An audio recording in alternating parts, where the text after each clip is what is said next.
शाम 5 बजे की हर बड़ी खबर देख रहा है इंडिया मेरे साथ। नमस्कार, गुड इवनिंग। आप सभी के साथ मैं हूं मलिका मल्होत्रा। तो आइए करते हैं आज के सफर की शुरुआत। 10 नवंबर को हुए दिल्ली धमाके पर आज हम सबसे बड़ा खुलासा करने जा रहे हैं और ये खुलासे गिरफ्तार डॉक्टर मुजम्मिल ने किए हैं। कैसे पूरे धमाके को अंजाम दिया, इस टीम में मुख्य लोग कौन थे। डॉक्टर मुजम्मिल ने डॉक्टर उमर के बारे में भी हैरतअंगेज जानकारियां साझा की हैं और ये कहा है कि पूरी टीम का कप्तान उमर ही था, उसकी हैसियत राजा की थी और हम मजदूर। ये बेहद चौंकाने वाली बातें हैं। एक एक कर सारी जानकारियां आइए आपको दिखाते हैं।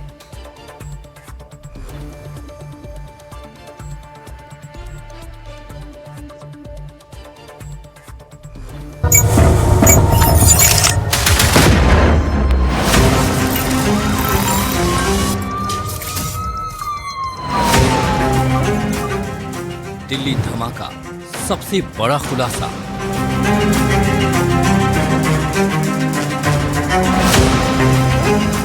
मुजम्मिल की जुबानी धमाके की पूरी कहानी।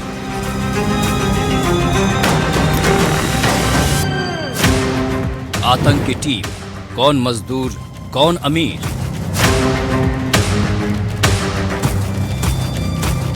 लाल किला ब्लास्ट मामले में बहुत बड़े खुलासे हुए हैं और ये खुलासा किया है खुद डॉक्टर मुजम्मिल ने, जो जांच एजेंसियों की गिरफ्त में है। इस धमाके के मुख्य चेहरों में है। जो बातें मुजम्मिल ने कही हैं वो हैरान करने वाली हैं। सूत्रों के मुताबिक मुजम्मिल ने धमाकों के कोड बताए हैं। ये बताया है कि कैसे डॉक्टर उमर ISIS की मानसिकता वाला था, उसके दिमाग में किस तरह जहर भरा हुआ था, कैसे सुसाइड बॉम्बर बनने के लिए प्रेरित करता हुआ वो ब्रेन वॉश करने की कोशिश करता था। सूत्रों के मुताबिक मुजम्मिल ने बताया कि उमर अक्सर कुछ शब्द बोलता था जैसा कि ये दीन का काम है। उमर अक्सर कहता देश का माहौल खराब है। वो डराने के लिए कहता कि पोलराइजेशन यानी ध्रुवीकरण हो चुका है, जेनोसाइड यानी नरसंहार हो सकता है। लाल किला ब्लास्ट मामले में आरोपी डॉक्टर मुजम्मिल से हुई पूछताछ की पूरी जानकारी NDTV के पास है, जिसमें कई बड़े खुलासे हुए हैं। मुजम्मिल ने खुलासा किया है कि डॉक्टरों के इस टेरर नेटवर्क का जो मास्टरमाइंड था और जो हेड था वो उमर था और लगातार उमर ही उनके साथ मिलकर इस पूरे ब्लास्ट और देश में अलग अलग हिस्सों में धमाके की प्लानिंग कर रहा था। सूत्रों के मुताबिक मुजम्मिल ने बताया कि उमर जुलाई 2023 में मेवात नूह में हुई हिंसा और मार्च 2023 से भिवानी में नासिर जुनैद हत्याकांड को भी काफी ध्यान में रखता था। ये आतंकी बुरहान वानी की मौत का बदला लेना चाहता था। मुजम्मिल के मुताबिक जम्मू कश्मीर में अनुच्छेद 370 हटने के बाद से ही उसके दिलो दिमाग में जम्मू कश्मीर में सुरक्षा बलों के लिए बहुत ज्यादा नफरत थी। इन घटनाओं ने उसे आतंक की साजिश के लिए प्रेरित किया। ये सामने आ रहा है कि डॉक्टर उमर इस टीम का लीडर था और धमाके का पूरा ताना बाना उसी ने बुना था। वो बेहद पढ़ा लिखा और इंटेलिजेंट था। मुजम्मिल के मुताबिक डॉक्टर उमर खुद को अमीर कहता था, जैसा कि कोई राजकुमार, सेनापति या शासक। वो हमेशा दीन की बातें करता था। वो हम सबको कंट्रोल करके रखता था। खुद को ज्यादा काबिल और पढ़ा लिखा समझता था। डॉक्टर मुजम्मिल के मुताबिक उमर की हैसियत और तजुर्बे के सामने वो एक मजदूर था। उमर की नजर में डॉक्टर आदिल की हैसियत एक खजांची की तरह थी। वो इतना तेज दिमाग था कि न्यूक्लियर साइंटिस्ट बन सकता था। डॉक्टर मुजम्मिल के मुताबिक डॉक्टर उमर को ये लगता था कि भारत में मुसलमानों के साथ में ज्यादती हो रही है। इसी के चलते वो जिहाद के लिए लगातार मोटिवेट हो रहा था। जब आर्टिकल 370 हटा उसके बाद वो ज्यादा आक्रामक हो गया। उसने ये कॉन्स्पिरेसी की कि वो जम्मू कश्मीर में सुरक्षा बलों पर हमला करेगा। इसीलिए जो विस्फोटक इकट्ठा किया गया था उसका कुछ हिस्सा जम्मू कश्मीर में बड़े आतंकी हमले के लिए होना था। सूत्रों के मुताबिक डॉक्टर मुजम्मिल ने बताया कि उमर अपनी बातें इतने तरीके से रखता था कि बाकी लोगों के लिए उसे काटना मुमकिन नहीं था। हर बात को वो दीन से जोड़ देता और कहता कि सवाल करना ठीक नहीं है। उमर के बारे में एक और बात सामने आई है। उसे करीब 9 भाषाओं का ज्ञान था। वो हिंदी, उर्दू, इंग्लिश, कश्मीरी, फारसी, चाइनीज और फ्रेंच का जानकार था। एक ग्रुप बनाया हुआ था जिसका एडमिन उमर था और ये ग्रुप उमर ने चाइनीज लैंग्वेज में बनाया था। उसमें सिर्फ चाइनीज लैंग्वेज में बात होती थी और ग्रुप का नाम भी चाइनीज भाषा में। जांच एजेंसियों की पड़ताल में उमर के सूटकेस के बारे में भी जानकारी सामने आई है। उसका एक सूटकेस उसका राजदार था। उमर सूटकेस में बम बनाने का सामान हमेशा रखता था। डॉक्टर मुजम्मिल के मुताबिक डॉक्टर उमर में लीडरशिप क्वालिटी थी।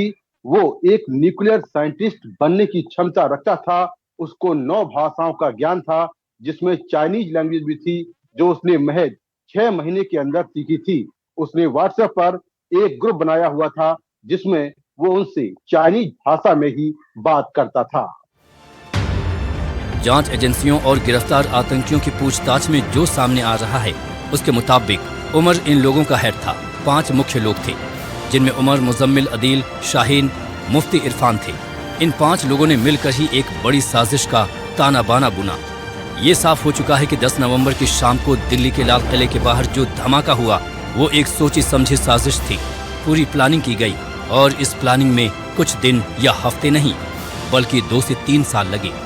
मुजम्मिल से पूछताछ में यह भी खुलासा हुआ कि डॉक्टर उमर अपने साथ में एक सूटकेस लेकर चलता था और उसके सारे राज इसी सूटकेस में होते थे। सूटकेस में बम बनाने का सामान भी होता था, जिसको वो अपने साथ हमेशा रखता था। एनआईए ने ये सूटकेस बरामद किया है, जिसमें डॉक्टर उमर और उसकी पूरी कॉन्स्पिरेसी से जुड़े कई सारे सबूत हैं। मुकेश सिंह सेंगर के साथ एनडीटीवी इंडिया। जांच एजेंसियों के सामने डॉक्टर मुजम्मिल ने उमर के बारे में तो बताया ही, साथ ही ये बताया कि जो विस्फोटक फरीदाबाद में पकड़ा गया, उसे जम्मू कश्मीर भी ले जाना था। उमर वहां भी कुछ बड़ा करने की सोच रहा था। ये सामने आ रहा है कि 2023 से ही पूरी प्लानिंग पर काम चल रहा था। साथ ही मुजम्मिल ने डॉक्टर शाहीन और अपने बारे में भी कई बातें बताई।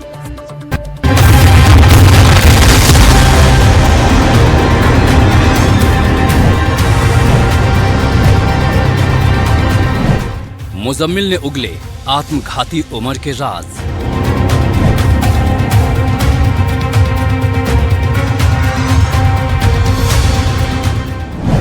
मुजम्मिल ने बताया कैसे बनाया विस्फोटक।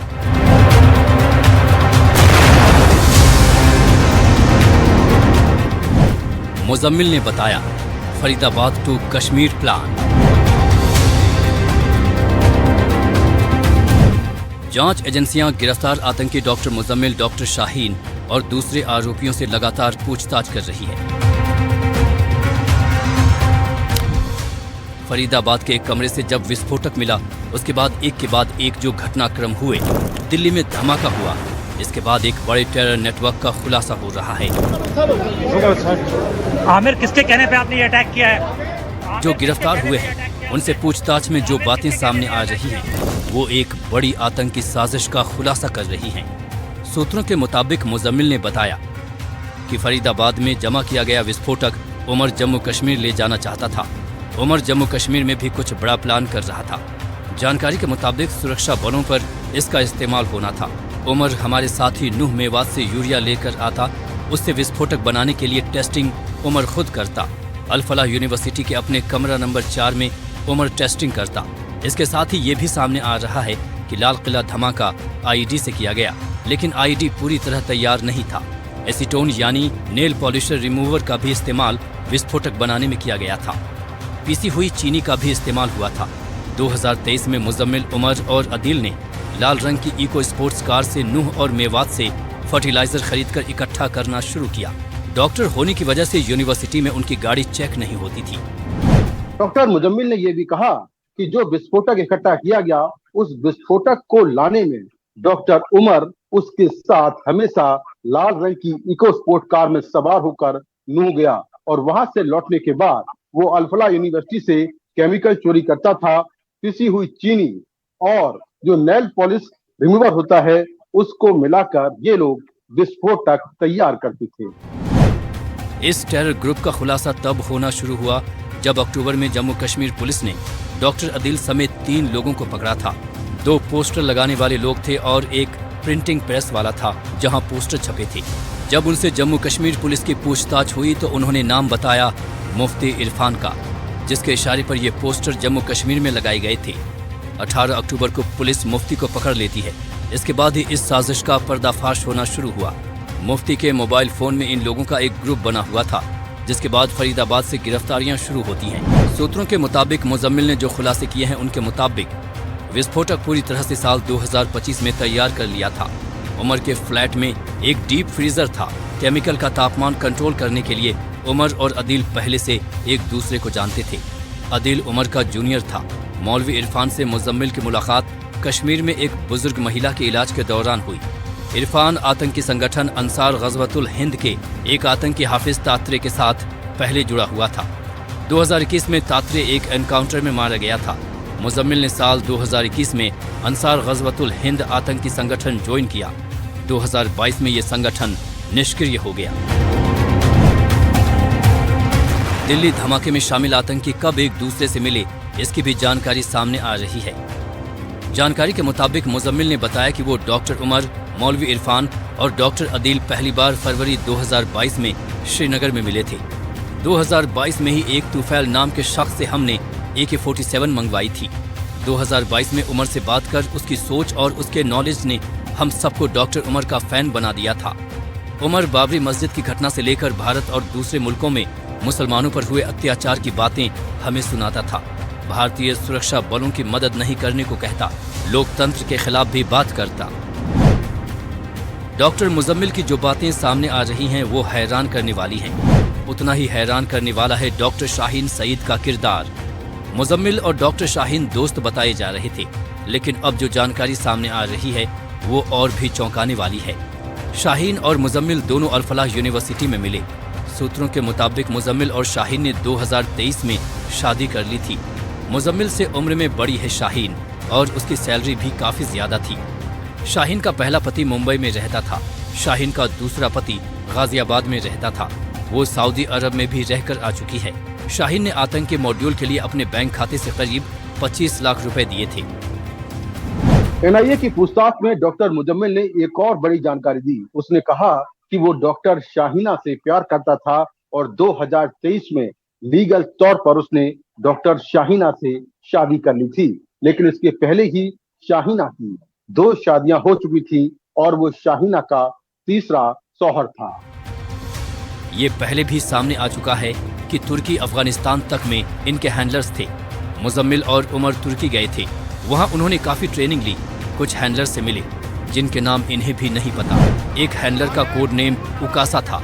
ये भी सामने आ रहा है कि ये लोग अफगानिस्तान या सीरिया शिफ्ट होना चाहते थे, लेकिन दिल्ली धमाके के बाद इस पूरे आतंकी मॉड्यूल पर जांच एजेंसियों का शिकंजा कसता गया। डॉक्टर मुजम्मिल ने बताया कि 2022 में वो डॉक्टर उमर और अपने एक दोस्त के साथ में टर्की गया। वहां पर उसकी मुलाकात उकासा नाम के एक हैंडलर से हुई, जहां पर उसने पूरे कॉन्स्पिरेसी को प्लान किया और वहां पर उनको ट्रेनिंग भी मिली।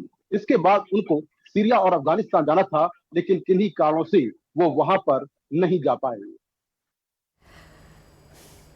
दिल्ली धमाके के बाद फरीदाबाद की अल फलाह यूनिवर्सिटी भी जांच के केंद्र में है। धमाके के आरोपी डॉक्टर यहीं काम करते थे। वहीं मनी लॉन्ड्रिंग के मामले में गिरफ्तार अल फलाह यूनिवर्सिटी के फाउंडर जवाद अहमद सिद्दीकी के नाम पर एक जमीन दिल्ली के मदनपुर खादर में भी है। इस जमीन को लेकर भी घोटाले की बात कही जा रही है। इसी सिलसिले में NDTV की टीम जब ग्राउंड पर पहुंची तो कुछ चौंकाने वाले दस्तावेज हमारे सामने आए। इन दस्तावेज में कई गड़बड़ियां नजर आ रही।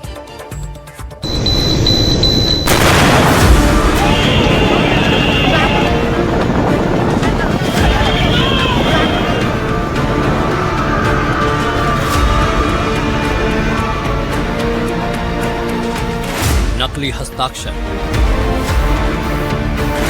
फर्जी दस्तावेज, गरीबों से हड़पी जमीन, अल फलाह का कथित जमीन घोटाला। NDTV के हाथ लगे चौंकाने वाले दस्तावेज।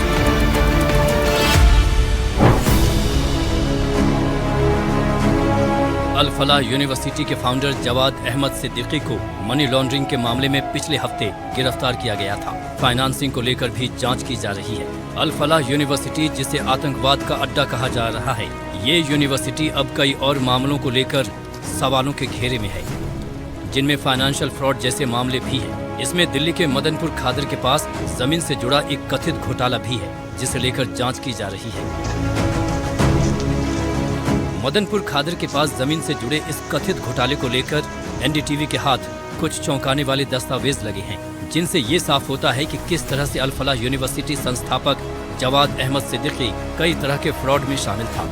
सामने आया है कि उसने किसानों की जमीन को नकली हस्ताक्षर के जरिए हड़पा और कुछ से जबरदस्ती हस्ताक्षर करवाए। इस वक्त हम जिस जगह पर मौजूद हैं, यह जगह किसानों की बताई जा रही है। 2003 और 4 का वो समय था जब जवाद सिद्दीकी ने कथित तौर पर ये जमीन जबरदस्ती किसानों के नाम पर से अपने नाम और अपने समर्थकों के नाम पर करवा ली थी। अब यहाँ के गरीब किसानों का कहना है कि 65 ऐसे लोग हैं जिनके जबरदस्ती फर्जी दस्तावेज बनवाकर फर्जी हस्ताक्षर भी करवा लिए, और 30 तो लोग ऐसे भी हैं जब दस्तावेज बन रहे थे तब वो इस दुनिया में थे ही नहीं। उनका देहांत सन 1972 में ही हो गया था। तब बड़ा सवाल ये है कि इतना बड़ा घोटाला यहाँ पर हो गया और किसी को कानों कान तक खबर नहीं पहुंची है। जिन लोगों की जमीन हड़पने की बात सामने आई है, उनमें से एक हैं कुलदीप विधोड़ी।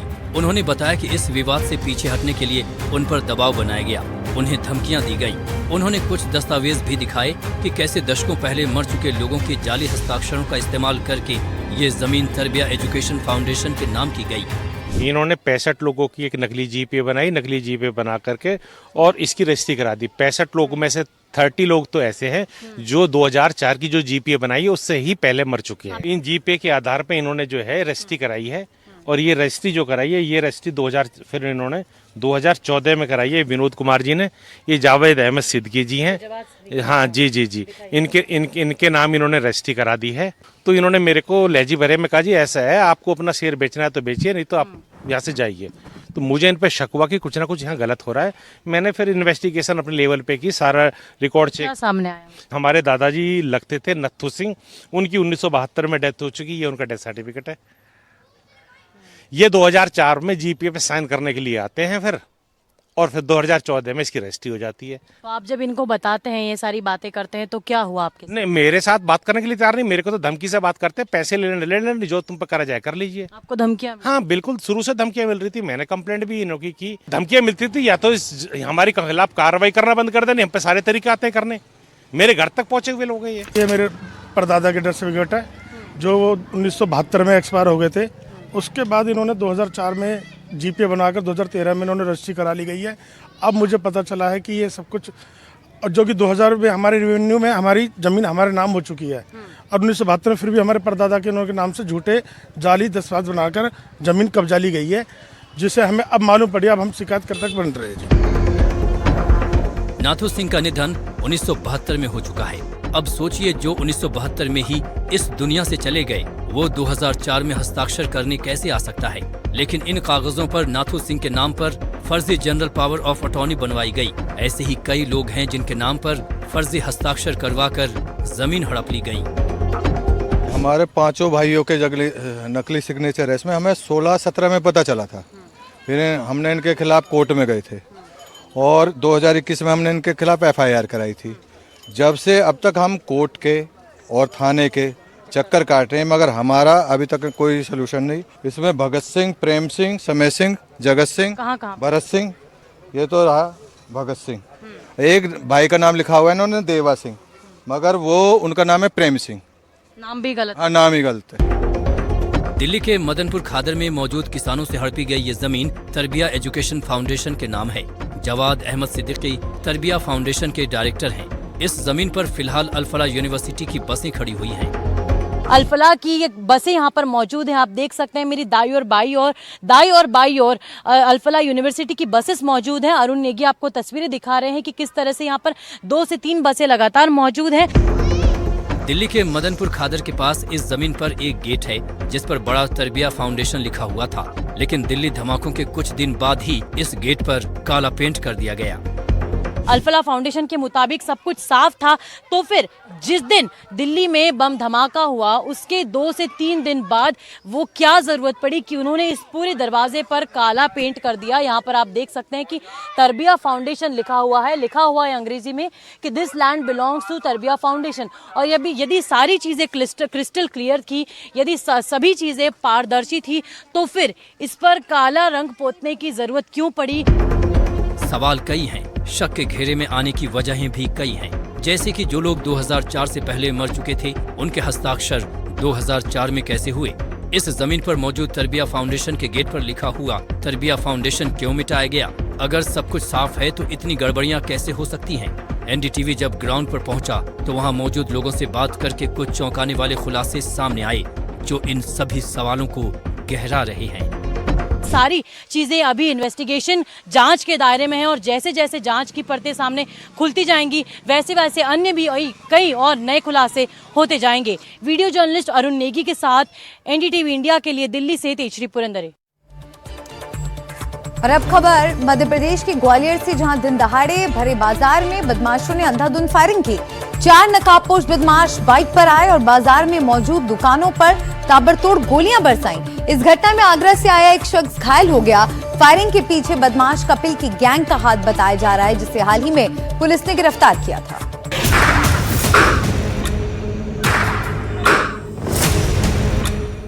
ग्वालियर का सर्राफा बाजार, दिन दहाड़े चलती ताबड़तोड़ गोलियां। बाइक पर आए 4 नकाबपोश, भीड़ से भरे बाजार में कई दुकानों पर इन बदमाशों ने अंधाधुंध फायरिंग कर डाली।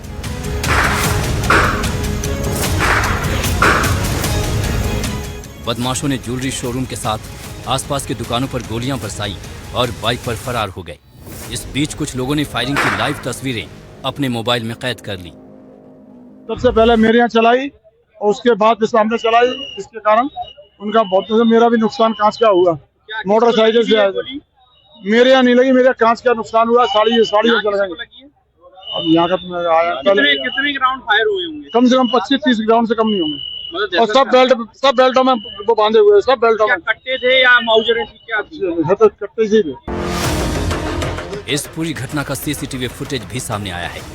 देखिए कैसे फायरिंग से बचने के लिए ये शख्स कुर्सी के पीछे छिप रहा है और फिर ये बदमाश दुकान के अंदर घुसता है और नजदीक आता है और फायरिंग करता है। दिन दहाड़े इस तरह की वारदात से लोगों में दहशत का माहौल है। 10 मिनट में अपराधियों ने ताबड़तोड़ 25 गोलियां चलाई। एक के बाद एक गोलियों की तड़तड़ाहट से ग्वालियर का ये बाजार गूंज उठा। ये बताया जा रहा है कि पुलिस ने एनकाउंटर में कुख्यात कपिल को घायल कर गिरफ्तार किया था। इसी से खफा होकर उसके साथियों ने ताबड़तोड़ फायरिंग कर दी।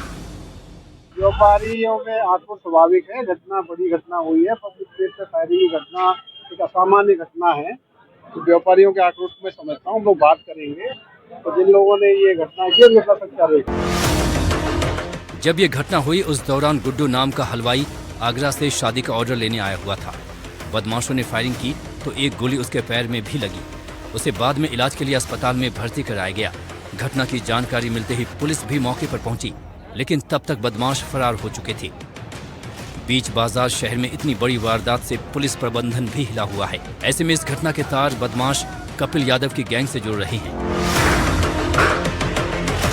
खुलेआम भरे बाजार में दिन दहाड़े फायरिंग से व्यापारी नाराज हैं। उनका कहना है कि प्रशासन उनकी सुरक्षा सुनिश्चित करे। इस तरह भय के माहौल में रहकर वो कैसे काम कर पाएंगे। व्यापारियों की मांग क्या होती है? व्यापारियों की मांग है व्यापार करना, जो कि भय के माहौल में नहीं कर सकते। आप ये तय कर लें कि व्यापारी व्यापार करना भी जानता है और प्रशासन को सिखाना भी जानता है। तो ये बाजार बंद किया जाएगा, यहाँ पे हर प्रकार का आंदोलन किया जाएगा अगर व्यापारियों की सुरक्षा को ध्यान में न रखा गया तो। गोलीबारी के बाद बाजार में दहशत का माहौल है। मौके पर तनाव बढ़ता देख पुलिस बल के साथ एसएसपी ने भी पहुंचकर मोर्चा संभाल लिया है। सवाल ये उठता है कि ग्वालियर में सरेआम फायरिंग कर अपराधी निकल जाते हैं और पुलिस कुछ नहीं कर पाती। इस वाकये ने पुलिस की कार्यशैली पर फिर से सवाल खड़े कर दिए हैं। Bureau report, NDTV India.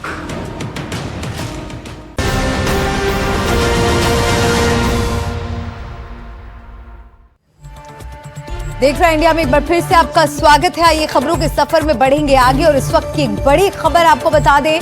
Nashik में शिवसेना शिंदे गुट की पूर्व विधायक निर्मला गावित को एक कार ने उड़ाया। पूर्व विधायक को कार से टक्कर मार भागा चालक। दुर्घटना में निर्मला गावित गंभीर रूप से घायल बताई जा रही हैं। कार चालक के खिलाफ मामला दर्ज किया जा चुका है, तलाश जारी है।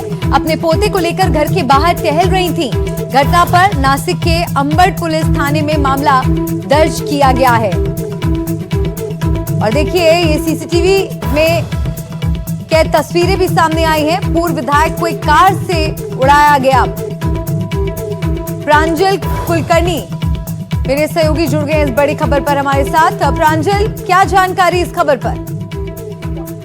कल शाम 6 बजे के दौरान नासिक का जो कर्मयोगी नगर करके इलाका है, वहां का यह हादसा है।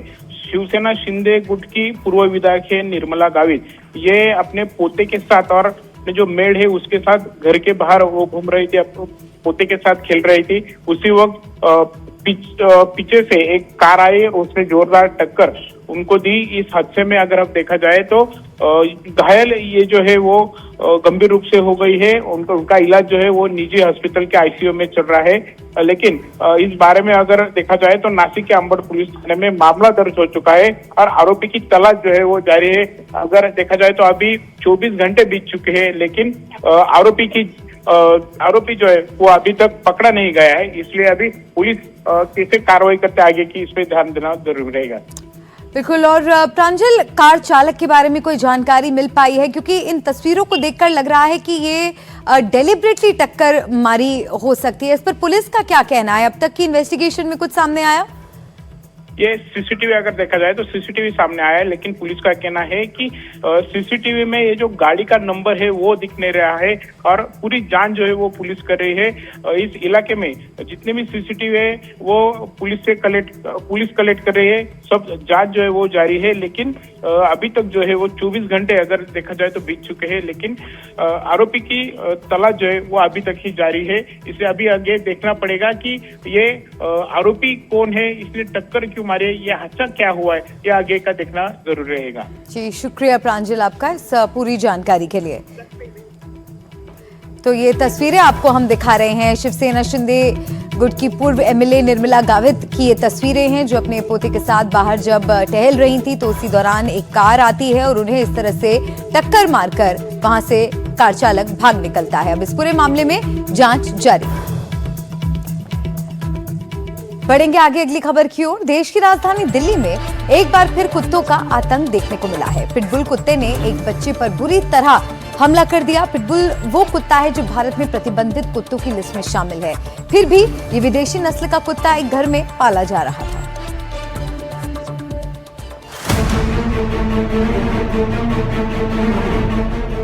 ये दिल दहला देने वाली तस्वीरें दिल्ली की हैं। गली में एक 6 साल का बच्चा आराम से खेल रहा था, तभी एक पड़ोस के पालतू कुत्ते पिटबुल ने इस बच्चे पर हमला कर दिया। ये पूरी घटना सीसीटीवी में कैद हो गई। आप तस्वीरों में देख सकते हैं, कुत्ता घर से निकलता है। साफ दिख रहा है कि वो कुत्ता बेकाबू है। ये पिटबुल कुत्ता बच्चे के पीछे भागता है। बच्चा डर कर भागने लगता है, लेकिन पिटबुल उसे दबोच लेता है। पास मौजूद महिला उस कुत्ते को रोकने की कोशिश कर रही है, लेकिन वो किसी के हाथ नहीं आ रहा। कुत्ता बच्चे को बुरी तरह खदेड़ने लगता है। जब पिटबुल उस महिला के हाथ नहीं आता तो वहां मौजूद एक और शख्स बच्चे को खींचने की कोशिश करता है। काफी मशक्कत के बाद कुत्ते से बच्चे को छुड़ाया जाता है, लेकिन तब तक कुत्ता बच्चे का पूरा कान मुंह से काटकर अलग कर देता है। मैं यहाँ अपनी कुर्सी बैठा था, कल संडे का दिन था, 3:22 के आसपास की बात है। या मैं बच्चा वहाँ बॉल की बेस पे गया था बॉल लेने के लिए। तो बॉल लेने के चक्कर में वहाँ गया तो भाई ऑनर जो कुत्ते को पकड़ रखी थी, क्या कर रखा था, अचानक से कुत्ता छूटा या कैसे भी हुआ और बच्चे को पकड़ा उसने और घसीटता हुआ रोड पे पूरे बीच में ले गया। बीच में घसीटते हम लोग भाई देखा तो भाई दौड़ते हुए गए तो भाई क्या हुआ कि जो अपना ऑनर भी पकड़ रखी है और हम लोगों ने पकड़ा है बच्चे को कि हम छुड़ा ले तो छूट नहीं रहा था कुत्ते ने, क्योंकि कान बच्चे का पकड़ रखा था। तो उस चक्कर में वो कान उखड़ गया बच्चे का। कुत्ते ने बच्चे का दाहिना कान काट लिया। आनन फानन में बच्चे के माता पिता उसे तुरंत बीएसए हॉस्पिटल लेकर पहुंचे, जहां गंभीर हालत को देखते हुए उसे हायर सेंटर रेफर किया गया और बाद में उसे सफदरजंग हॉस्पिटल भेज दिया गया, जहां उसका इलाज चल रहा है। ताजा मामला दिल्ली के किराड़ी विधानसभा के प्रेमनगर इलाके का है, जहां पर जो है यहाँ पर बीते कल एक पिटबुल कुत्ते ने एक जो है 5 से 6 साल के छोटे से मासूम बच्चे को काट लिया। आपको बता दें कि जो है चश्मदीद है उनके अनुसार जो यहाँ पर जब बच्चा खेल रहा था तब उस समय वो तभी जो है पिटबुल कुत्ता जो है यहाँ पर बताया जा रहा है कि पड़ोस में ही किसी ने उसको पाला हुआ है और यहाँ से कुत्ता अचानक से आता है और उस बच्चे पर हमला कर देता है। ये हालात तब हैं जब भारत सरकार ने कई विदेशी ब्रीड के कुत्तों पर बैन लगाया हुआ है। बीते कई दिनों से विदेशी ब्रीड वाले कुत्तों के शिकार बने लोगों के वीडियोज सोशल मीडिया पर तेजी से वायरल हुए हैं। सरकार की ओर से कई विभागों को इस संबंध में शिकायतें मिली हैं।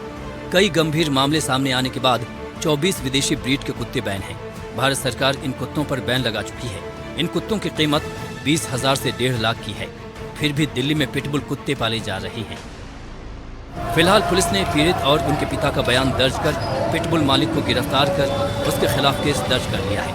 जब इन नस्ल के कुत्तों को पालना प्रतिबंधित है तो घर में ये कुत्ता कैसे पाला जा रहा था और न जाने कितने घरों में इन खतरनाक नस्लों के कुत्ते पल रहे होंगे जो लोगों को नुकसान पहुंचा सकते हैं और उनकी जान भी ले सकते हैं। Bureau report, NDTV India. Bihar की राजधानी पटना में ट्रिपल मर्डर की वारदात सामने आई है, जहां पहले एक बुजुर्ग को 2 बदमाशों ने गोली मार दी। उसके बाद जब बदमाश भागने लगे तो भीड़ ने उन दोनों बदमाशों को पीट कर मार डाला।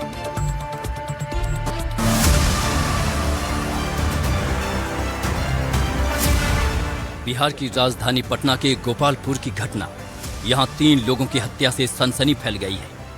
ये पूरी घटना सोमवार की है। अशरफी नाम के एक बुजुर्ग शख्स पर कुछ बदमाशों ने अंधाधुंध फायरिंग कर दी, जिससे बुजुर्ग की मौत हो गई।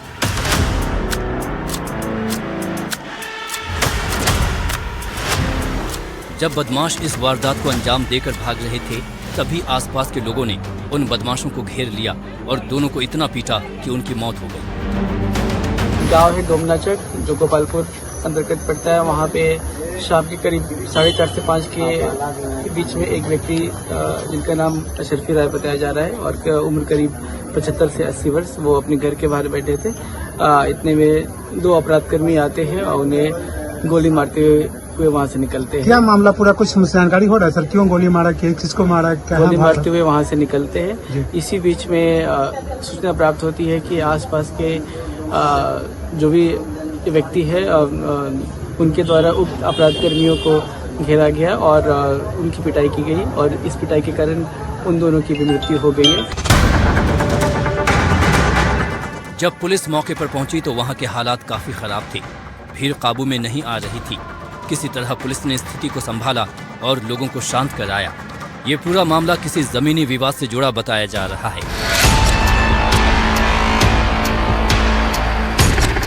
गोपालपुर थाना पुलिस और सदर SDPO भी इस वारदात के बाद मौके पर पहुंचे और हालात का जायजा लिया। दोनों बदमाशों के शवों को कब्जे में लेकर PMCH पोस्टमार्टम के लिए भेज दिया गया। फिलहाल पुलिस पूरे मामले की जांच में जुटी हुई है। बिहार की राजधानी पटना के गोपालपुर में कल देर शाम सोमवार को ट्रिपल मर्डर की घटना को अंजाम दिया जाता है। बता दें कि अशरफी नाम के व्यक्ति को 2 अपराधियों ने गोली मारकर उसकी हत्या कर दी। दोनों अपराधियों के भागने क्रम में स्थानीय लोगों ने पकड़कर पीट कर दोनों को मार डाला। इस पूरे घटना के बाद स्थानीय पुलिस मौके पर पहुंचती है। शवों को PMCH पोस्टमार्टम के लिए भेजा गया है, लेकिन इस घटना के बाद पूरे इलाके में दहशत का माहौल है और अब आगे पुलिस इस पूरे मामले की जांच कर रही है।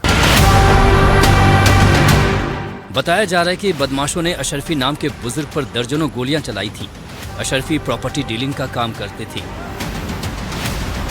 25 साल से 2 बीघा जमीन को लेकर उनका कोई विवाद चल रहा था। मामला कोर्ट में भी पहुंचकर सुलझ गया था, लेकिन रंजिश बरकरार रही और ऐसा माना जा रहा है कि इसी के चलते उन पर हमला करवाया गया। फिलहाल पुलिस इस एंगल से जांच में जुटी हुई है। आसपास के CCTV फुटेज भी खंगाले जा रही हैं ताकि पूरी वारदात को ठीक से समझा जा सके, लेकिन इस घटना से पटना में खलबली मच गई है। Bureau report, NDTV India. और अब बात करते हैं चीन की एक और शर्मसार करने वाली हरकत की। अरुणाचल प्रदेश की रहने वाली एक भारतीय महिला को शंघाई एयरपोर्ट पर एक तरह से टॉर्चर किया गया। महिला ने अपनी आप बीती सुनाई और बताया कि करीब 18 घंटे तक उसे रोका गया। ये कहा गया कि अरुणाचल तो चीन का हिस्सा है, इसलिए भारतीय पासपोर्ट नहीं चलेगा, चीनी पासपोर्ट बनवा लो। पीड़ित महिला प्रेमा वांगजोम ने NDTV को पूरी आप बीती सुनाई।